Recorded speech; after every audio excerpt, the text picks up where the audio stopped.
Hello and welcome. It's 10 a.m. on Friday, the 7th of November. You're tuned into our mid-morning newscast here on ARIRANG TV. Thanks ever so much for joining us. I'm Mark Broome. Let's take a look at what's making the headlines. The OECD says it expects the South Korean economy to grow 3.8% next year. That's slightly lower than the Korean government's forecast of 4%. Korea will send an advanced medical team of 11 officials to Ebola-stricken Sierra Leone for 9 days, starting next week.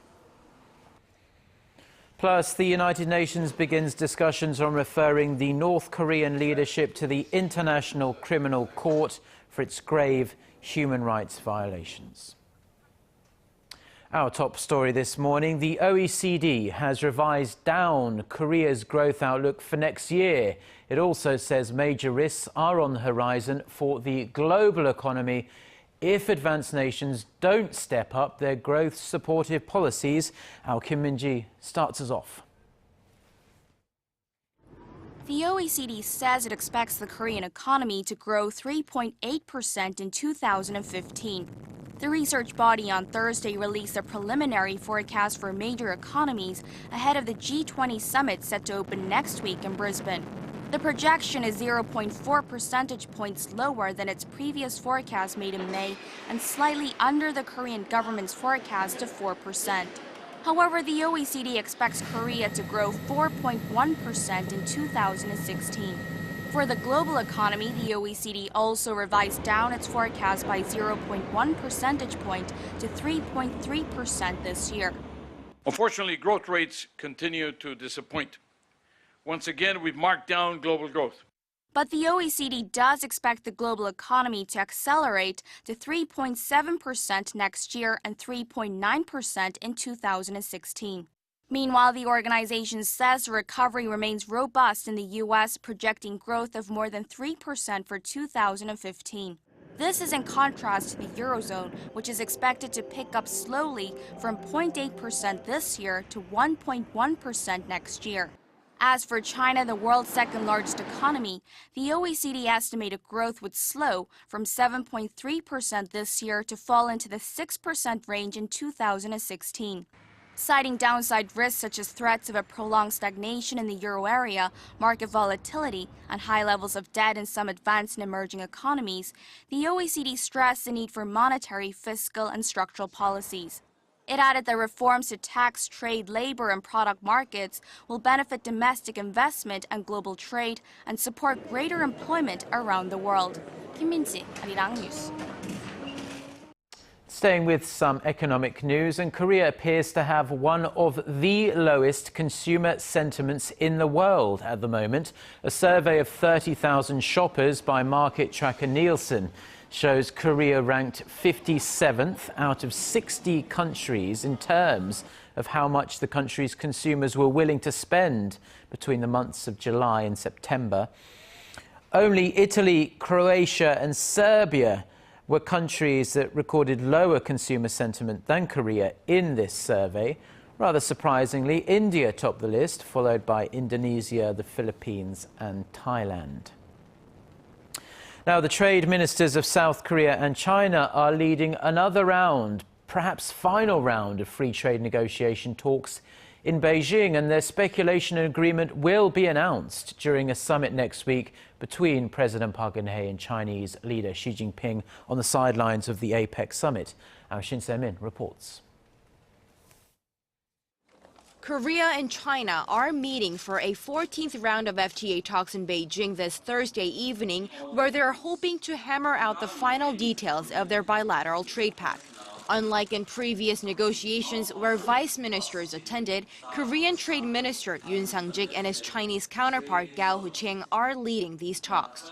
They hope to come to terms on an agreement before President Park Geun-hye and Xi Jinping meet next week during the Asia-Pacific Economic Cooperation Summit in Beijing.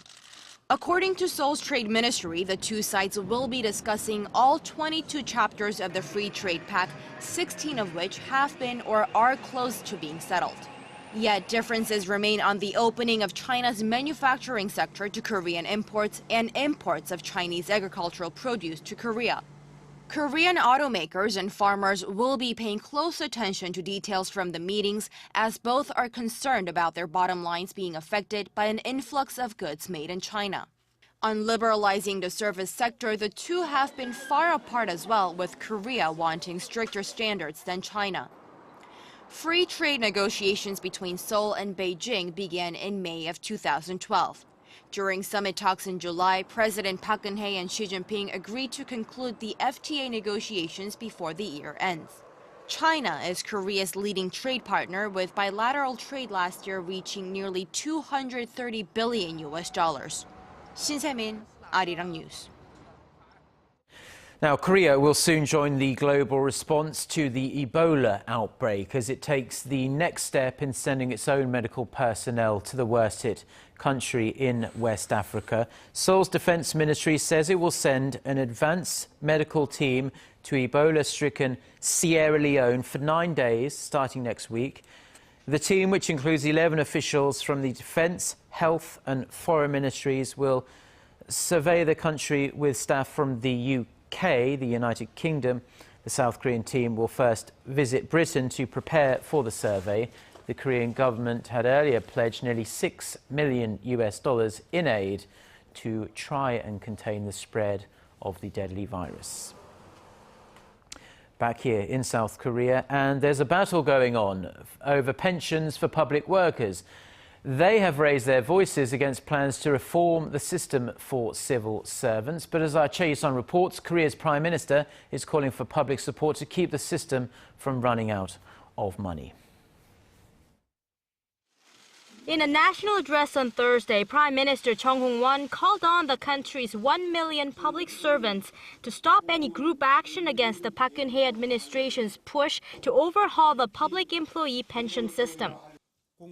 I ask all the public servants to understand and cooperate, as the proposed reforms are inevitable and needed to reduce the financial burden on the people and to sustain the pension plan. Government employee unions and groups staged rallies after the ruling Saenuri Party drafted a bill that would gradually delay the age at which retirees can start collecting their pensions and freeze the amount for those getting $4,000 or more each month. The pensioners would eventually end up paying more while receiving less. Referring to public criticism over inequalities between the government pension and other programs, as well as Korea's extended life expectancy, the Prime Minister directed focus on the snowballing deficit. If the public employee pension is left unaddressed, the deficit will not only total $185 billion over the next 20 years, we will have to spend $1.2 trillion out of state coffers by 2080. Chung then pledged to improve working conditions in public service and offer more chances for promotion. Also on Thursday, 29 vice ministerial level officials announced they will join in the reforms in a bid to provide momentum to the government drive. Chae-Sun, Arirang News.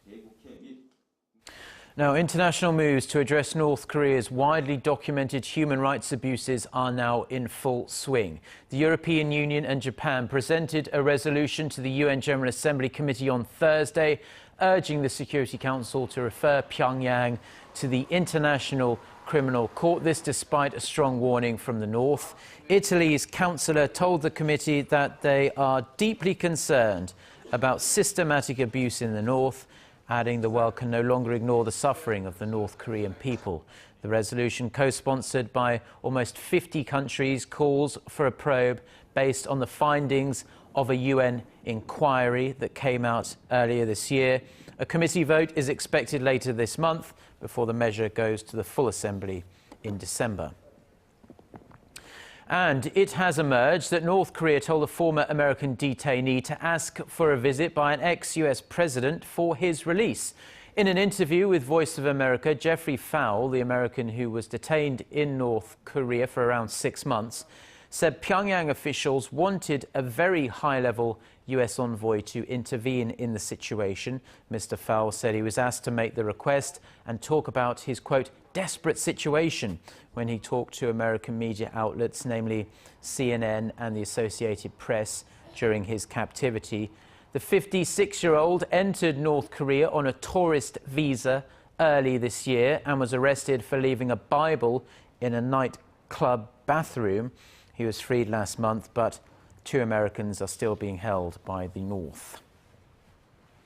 North Korean leader Kim Jongun has appeared on state television walking with a limp, ending speculation that he is suffering from any kind of really serious health issue. Pyongyang's Korean Central Television showed Kim walking without a cane as he held a meeting of battalion commanders in the North Korean capital on Monday and Tuesday. Now, Kim had been missing from official appearances for around a month before this. The country's intelligence agency says he had complications from a cyst on his left ankle.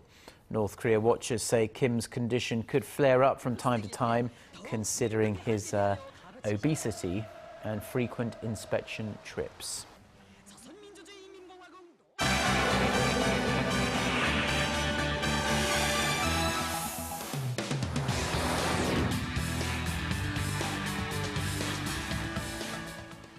Time now for a look through the global headlines we're following on this Friday morning here in Seoul. For that, we turn to Eunice Kim, standing by at the news center. Hello there, Eunice. Good morning, Mark. So let's begin in Washington. It remains to be seen what kind of collaboration, if any, we're going to see between the new Republican-dominated Congress and Senate and the White House after this week's mid-term elections, which were a disaster for the Democratic Party. Now, both sides have vowed to work together, but so far it's not looking terribly promising.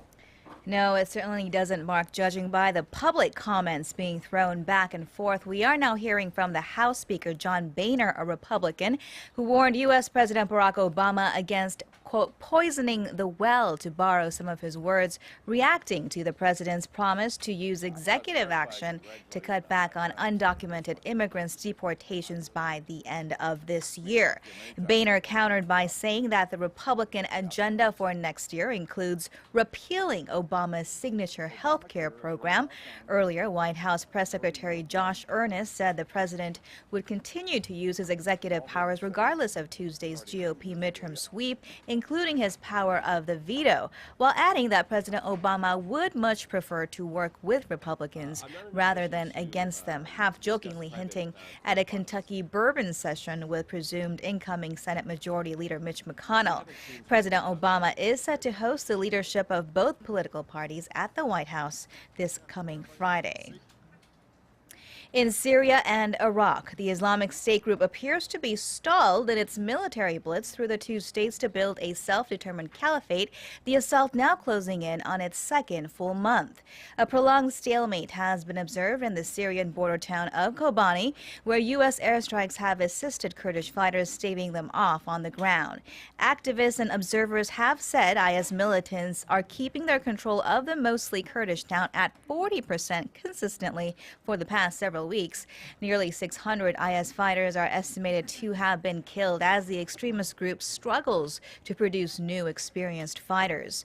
Meanwhile, U.S. Central Command said it launched airstrikes against 5 targets related to the al-Qaeda-linked Khorasan group in northwestern Syria, including several vehicles and buildings near the Turkish border.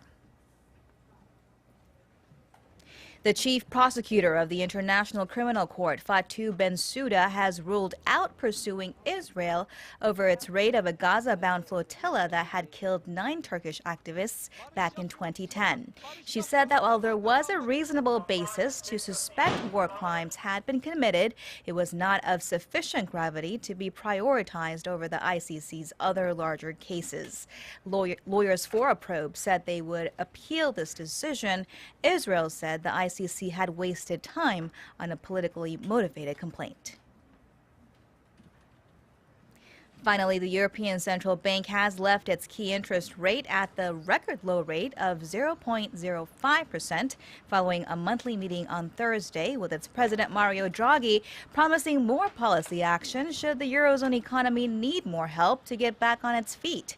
He told a news conference the main message was the balance sheet will continue to expand, a statement many are interpreting as a move closer to a full-blown quantitative easing program or a large-scale purchase of government bonds. In reaction to the announcement, European stock indexes rose and the euro fell to a new 2-year low on Thursday. The Governing Council is united. Said that a team of South Korea. Get connected to Korea and the world. Join us every weekday for the latest developments out of Korea, Asia, and beyond. On air, on your mobile, and online, we lead the way every day. ARIRANG News. To try and resolve the crisis in Ukraine, the European Union also offers 15 billion. The International Telecommunication Union wraps up in Busan today after a very successful 3-week run. One event is still running on the sidelines, though, namely the Science and Creativity Festival, and it's packed full with hands-on and very exciting ways for students to think outside of the box. Our Connie Kim reports from Busan. You can see it, try it, and feel it. It's ICT, Information and Communications Technology, combined with science technology, which has become a vital part of our daily lives. Smart classrooms seek to provide education to students all over the world. This can be seen in one of the smart classrooms that Korea is seeking to make available all over the world. Be it in disaster-affected regions or in rural communities, this container-reformed smart classroom can charge itself through solar panels on the roof. This smartboard, for example, asks students to draw lines on the board to make the same 4 shapes. Now, by sending the same screen to students via their tablet PC textbooks, everyone gets an opportunity to try it out. In addition to the smart technology, students during the Korea Science and Creativity Festival were also able to engage in experiments and activities that came together under the umbrella of science and IT. Snowboarding combined with science was such an amazing experience. I would like to see more of these. For the exhibitors, they say it's an opportunity to meet people and promote their newest technology. A lot of students seem to be amazed when they see 3D printers. By showing people how objects get printed in 3D, it's an opportunity to promote them. It's these science technologies that the Science Ministry believes are going to be the growth engines of Korea's economy.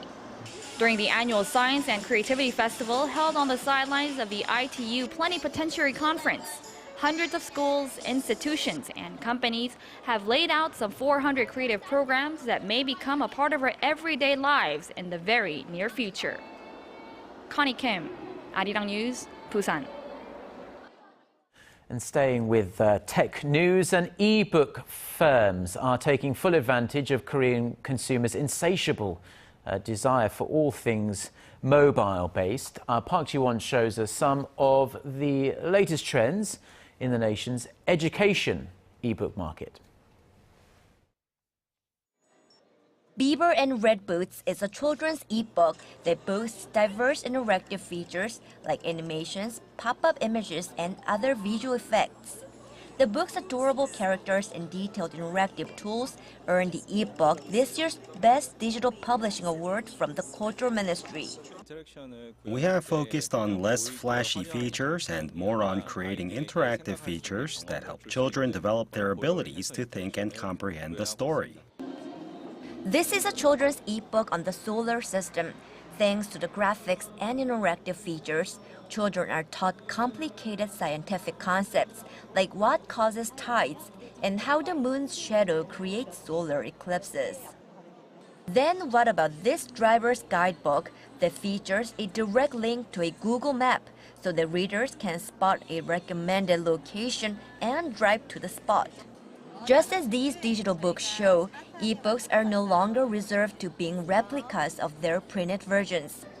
Executive Director of the International Digital Publishing Forum, Bill McCoy, says digital contents of today should be called digital natives. I think that digital natives, the younger generation who's growing up with digital devices, they're going to expect the content on those devices to be native for the digital platform, not just a replica of paper anymore. McCoy says education is an area in which e-books will grow rapidly over the next 5 years.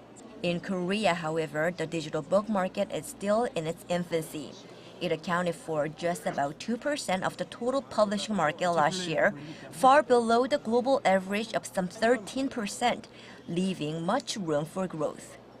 Park Ji-won, ARIRANG News.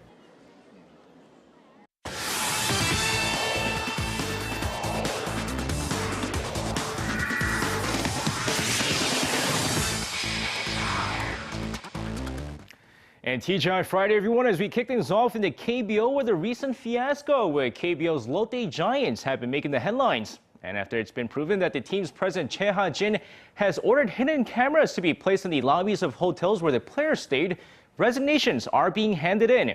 Now, after evidence of illegal CCTV cameras recording everything the Lotte Giants players do after each game had been revealed, there were rumors of players' mutiny. And on Wednesday night, the Lotte Giants fans came out to Sajik Stadium, the home of the Lotte Giants, to hold a demonstration asking for the resignation of the heads of the organization. And with that, the team has announced that the general manager, Bae Jae-hoo, handed in his resignation, with the president of the team, Choi Ha-jin, formally handing his letter on Thursday. While the issue is far from over just yet, fans hope with the resignations, they can start fresh for the 2015 season. And speaking of the Lotte Giants, and on a brighter note, former Lotte Giants slugger Big Boy Lee Dae-ho has returned from Japan on Thursday after a successful season with the SoftBank Hawks of the MPB. Now arriving at the Kimhae International Airport with his wife and daughter, Lee Dae-ho returned home after winning his first championship title as a professional player.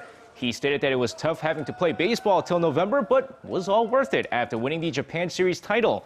With so many Koreans hoping to go overseas, he wished them all the best, adding that he doesn't know anything regarding the current incident with his former team, the Lotte Giants.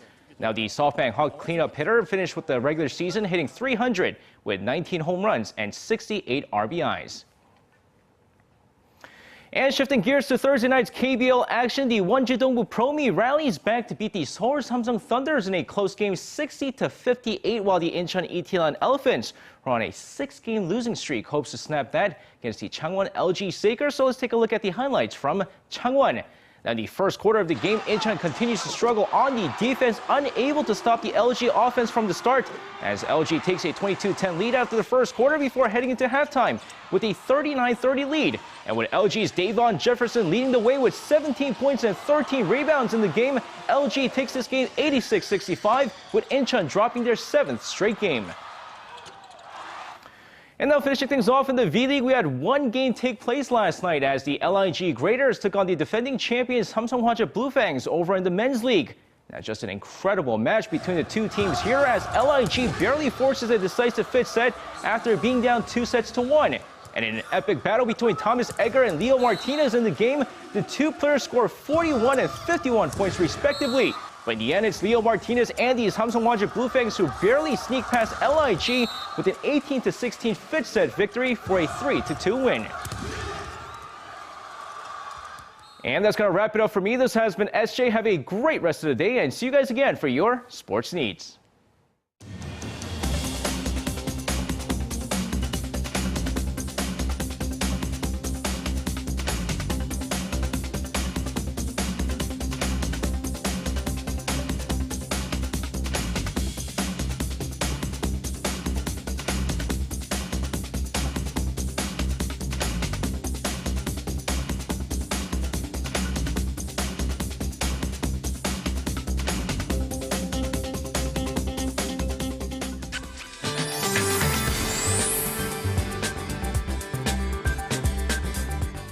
Good morning. Well, today is 입동 according to the solar term, marks the beginning of the winter.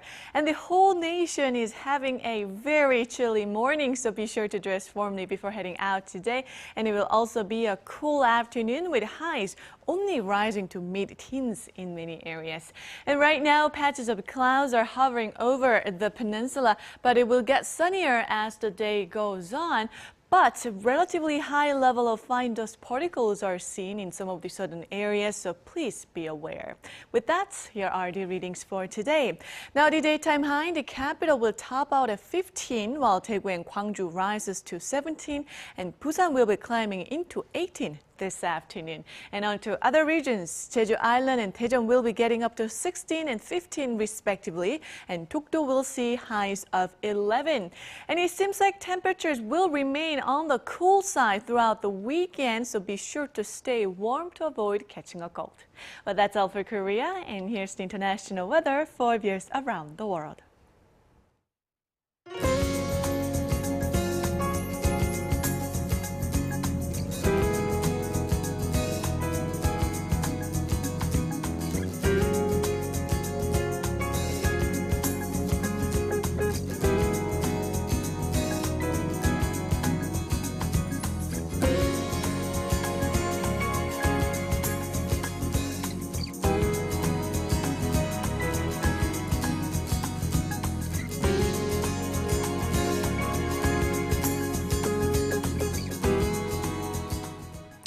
Well, that's going to do it for us. Have a great day and thanks ever so much for watching. I'm Mark Broome and I'll be back again with Ojin Ju at noon Korea time. Until then, goodbye.